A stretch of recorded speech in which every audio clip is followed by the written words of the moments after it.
Why study history? One of the most common questions that I've gotten as a teacher is, why do we have to learn this? And so I wanted to spend some time and go over some of the reasons why I think history is a useful subject. This video is going to look at humor as a reason for studying history, or rather why being smarter makes things funnier. Comedy can be divided, I think, in many different ways, but broadly speaking, I think humor can be divided into two main categories. The first category is physical humor. A great example of physical humor would be something like this. Hans Mole Man Productions presents Man Getting Hit by Football. Now, there's nothing wrong with that kind of humor, but if that's all you know, you are very limited, and you can't really enjoy, I think, the second kind, which is cerebral humor. Cerebral humor frequently has Levels. and that is fundamentally different than the one level involved in physical humor. But for you to get those multiple levels contained in more cerebral humor, you have to know things. So let's take an example here. I'm going to show a short video of a joke that's a little bit more cerebral than the first one. Nigel's charming. All British men are. Yeah, right. That's what they said about Benjamin Disraeli. You don't even know who I am. So that joke isn't any longer than the first one, but that has many Levels. On the first level, the writers are basically making fun of us, the audience. They are stating that we have no idea who this person is. Essentially, the joke is that we are all Homer. Oh, I get it. I get jokes. But there's a deeper level if you know a little bit about the history involved here. This second level deals with who exactly Benjamin Disraeli is.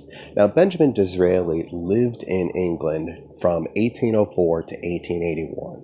He was known for being a writer and a politician. He served as Prime Minister of the United Kingdom for a brief period of time, but he is one of the most important figures of 19th century, or the 1800s, British politics. Why is this funny, though?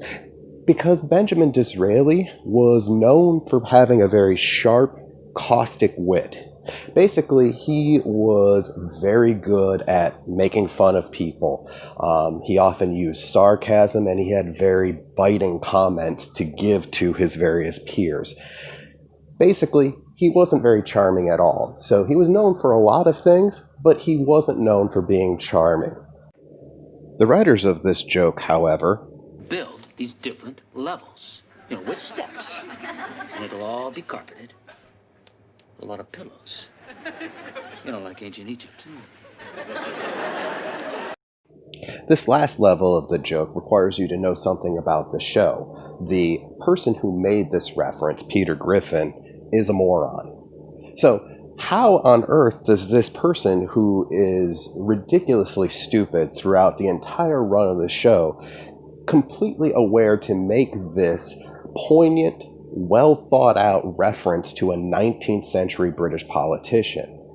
So, as you can see, this simple 10-second clip here has this tremendous amount of depth to it if you actually know a little bit about history. So I've built a positive case for why knowing things will help you, but there's something that can happen to you negatively if you're not aware of broader history.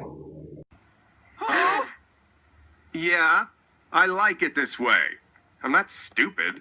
Phew. Man, that guy is the red grin grumble to pretending he knows what's going on. Oh, you agree, huh? You like that red grin grumble reference? Yeah. Well, guess what? I made him up. You really are your father's children. Think for yourselves. Don't be sheep. So learn history so you can find things funny and that you don't become a sheep.